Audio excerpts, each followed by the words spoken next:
Meu nome é Ian, eu tenho 25 anos e eu sou natural do Rio de Janeiro. Eu cursei durante 2 anos Engenharia Naval na Faculdade Federal do Rio de Janeiro, UFRJ. Mas lá eu tive contato com muita gente que fazia negócios e criava startup, e isso me deu uma vontade de empreender.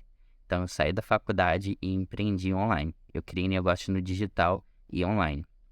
Mas eu sempre fui um apaixonado por tecnologia, e isso me trouxe até aqui. Eu sempre tive nas listas de espera e tentando ser beta tester de todas as plataformas de inteligência artificial. Antes de lançar o ChatGPT, o que era o Text do DaVinci, eu tive acesso a um ano antes dele lançar ao que hoje é o ChatGPT. Então, desde lá eu testo prompts, eu gero imagens nesses criadores de imagem.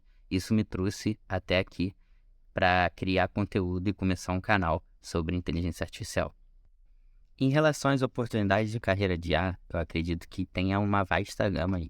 Se a gente for falar mais no lado acadêmico, tem as clássicas, que é cientista de dados, você pode ser também pesquisador científico, você pode implementar soluções de inteligência artificial para empresas, só que isso requer um amplo conhecimento e isso requer formações acadêmicas muito extensas, como você tem que ser um cientista da computação e depois fazer talvez uma pós em Machine Learning, em NLP, que seria programação de linguagem natural, mas enfim. Isso é mais a área clássica, né? A área mais acadêmica. Atualmente, com a introdução de ferramentas como o ChatGPT, que é uma inteligência artificial, é uma NLP que ela entende uma linguagem normal, estão surgindo novas profissões, como, por exemplo, engenharia de prompt. Engenharia de prompt é basicamente o cara que sabe conversar com a inteligência artificial. Ele sabe dar os comandos com a inteligência artificial. Recentemente teve uma matéria no Washington Post que empresas lá fora, nos Estados Unidos, estavam contratando engenheiro de prompt, pagando até $335 mil. E talvez para isso você não precise de uma formação tão extensa, tão acadêmica, como nas outras profissões que são mais clássicas do mercado. Em relação a como buscar conhecimento sobre inteligência artificial, você pode buscar conteúdo online através de cursos e treinamentos, ou você pode ler paper científico. Muito do conteúdo que eu sei, muito do que eu sei de inteligência artificial foi através de paper científico. Eles são extremamente bem explicados e existem várias metodologias de interação com as ferramentas de inteligência artificial que eles fazem testes e publicam. O lado negativo é que esses papers científicos geralmente são em inglês e talvez para o público no geral seja mais difícil entender e compreender eles na sua totalidade. Se a gente for pensar no lado clássico, você precisa ter uma formação mais acadêmica. Então, você precisa ser um cientista da computação, você precisa talvez ter uma pós-graduação em Machine Learning, em NLP, em processamento de linguagem natural, e você pode conseguir esses conhecimentos através de cursos online ou até através de pós-graduação em faculdades e tudo mais.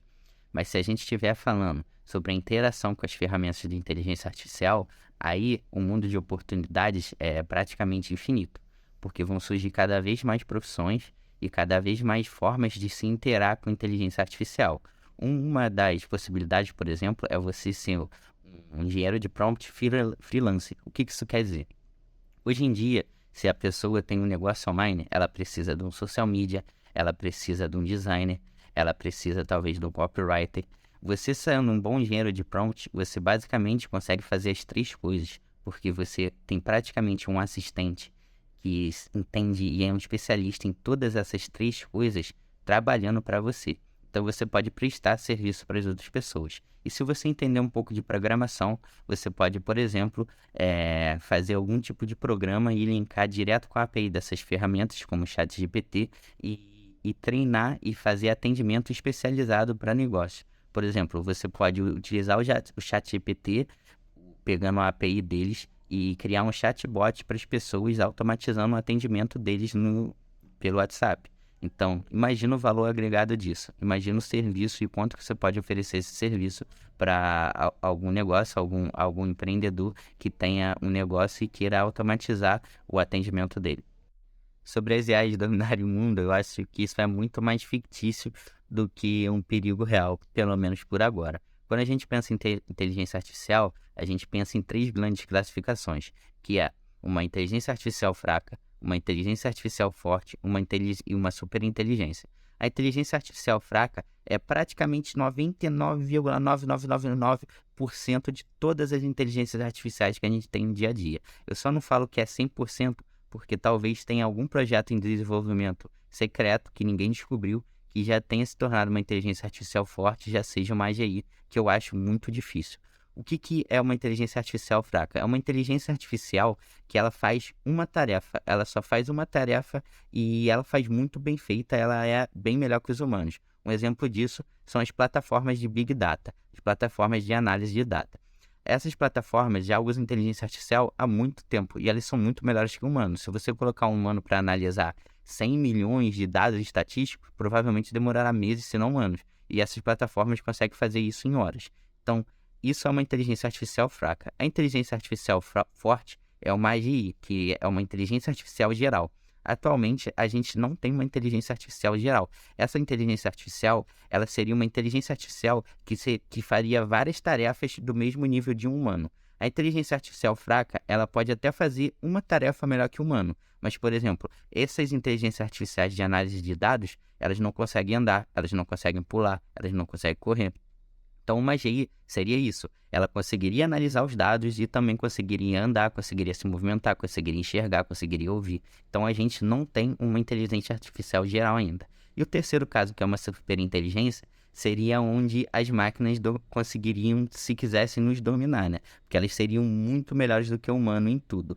Alguns pesquisadores dizem que isso nunca vai acontecer e é até impossível de acontecer. Outros falam que vão acontecer. Então, como eu disse, essa hipótese de IA dominar o mundo me parece muito distante. Porque eu acho que a gente tinha que se preocupar como que vai acontecer essa troca de emprego, porque vai sumir muitos empregos e vão ser criados outros novos. Então a gente tem que ver os impactos disso.